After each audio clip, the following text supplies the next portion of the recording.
Kila mwanadamu amezaliwa akiwa na nguvu ambayo ndiyo inayomuongoza kufanya vitu fulani kwenye maisha yake. Kuna baadhi ya wanadamu kutokana na matendo yao wanaweza kupoteza nguvu walizokuwa nazo na wakaingiwa na nguvu nyingine.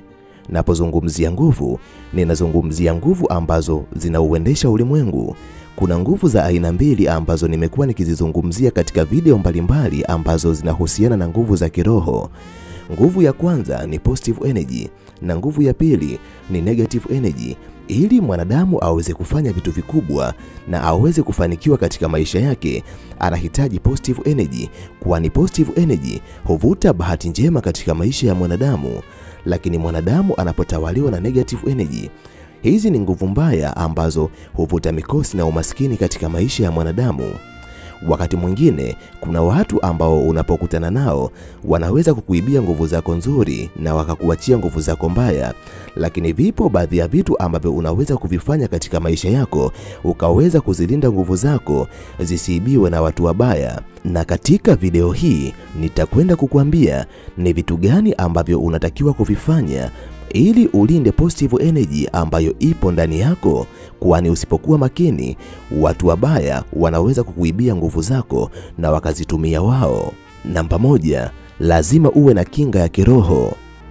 Jambo ambalo unatakiwa kulielewa ni kwamba tunapozungumzia nguvu ni vitu ambavyo macho yetu ya kawaida hayawezi kuviona wala mikono yetu haiwezi kuvishika, lakini nafsi zetu zinaweza kuona na hata kugusa. Ina maana nguvu ni mambo ambayo yapo katika ulimwengu wa kiroho. Chochote ambacho kipo katika ulimwengu wa kiroho unatakiwa kukilinda kwa kutumia nguvu za kiroho. Ili uweze kuilinda nguvu yako, lazima uwe na kinga ya kiroho, kwani hata watu wabaya ambao unakutana nao kwenye maisha yako wanatumia nguvu za kiroho na wanautumia ulimwengu wa kiroho katika kuziiba nguvu zako. Hivyo, hakikisha unafanya mambo yafuatayo ili uwe na nguvu za kiroho. Jambo la kwanza ambalo unatakiwa kulifanya, fanya maombi ya kujilinda. Kuna namna mbalimbali ambazo unaweza kuzitumia kufanya maombi kulingana na imani yako.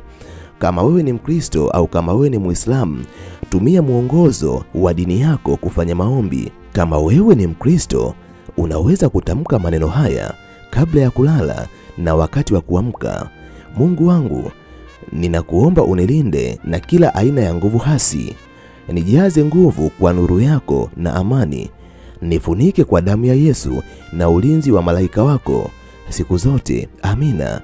Utakapoweza kusali kabla ya kulala na baada ya kuamka kwa kutamka maneno hayo, Mwenyezi Mungu atakulinda, nguvu zako zitabaki na hakuna mwanadamu yeyote ambaye ataweza kuzichukua nguvu zako.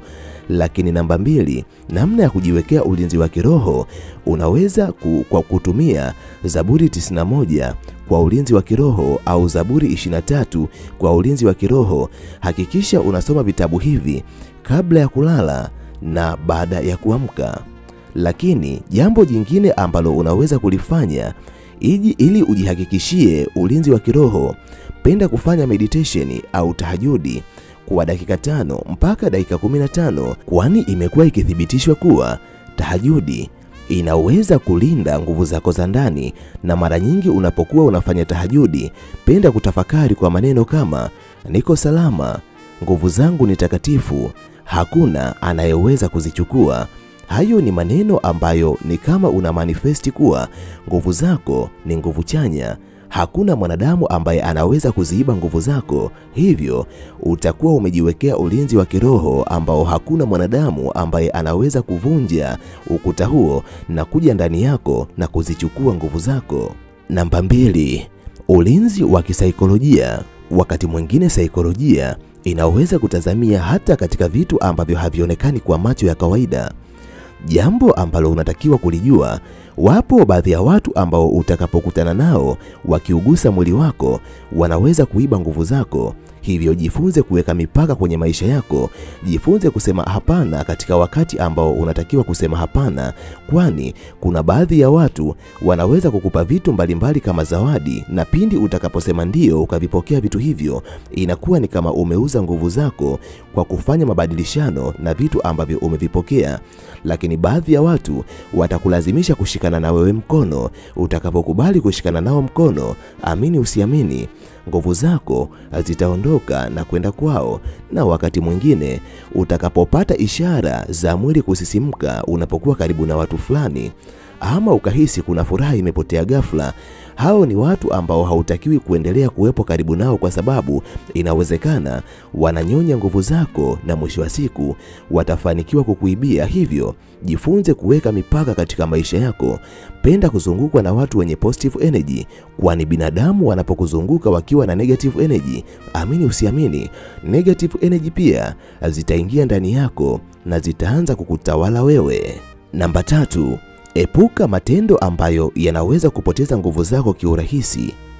Kuna baadhi ya matendo mwanadamu akiendekeza kwenye maisha yake yanaweza kupoteza nguvu zake. Kwa mfano, utakapokuwa mtu ambaye unakutana na watu mbalimbali kimwili, yani unafanya nao ngono, inawezekana ukapoteza nguvu zako, kwani hauwezi kujua watu ambao unakutana nao wamebeba nguvu gani. Lakini hakikisha unapata muda wa kupumzika, kwani kadri mtu anavyopumzika kwa muda mrefu ndivyo anavyorejesha nguvu zake ambazo zilikuwa zimepotea. Lakini jambo jingine ambalo unatakiwa kulifanya, hakikisha unatumia chakula bora na maji katika maisha yako. Kula chakula chenye afya na kunywa maji ya kutosha, tena yaliyokuwa safi, hasa yale yatokayo katika vyanzo vya asili, kwani yanaweza kurejesha nguvu zako ambazo zimepotea. Na ikiwezekana, penda kutia chumvi katika maji kwa kuinenea maneno ambayo yanaweza kurejesha nguvu zako. Kwa mfano, mimi ni binadamu mwenye nguvu nzuri, nahitaji nguvu zangu aziendelee kubaki ndani yangu, hakuna yoyote ambaye anaweza kuchukua nguvu zangu.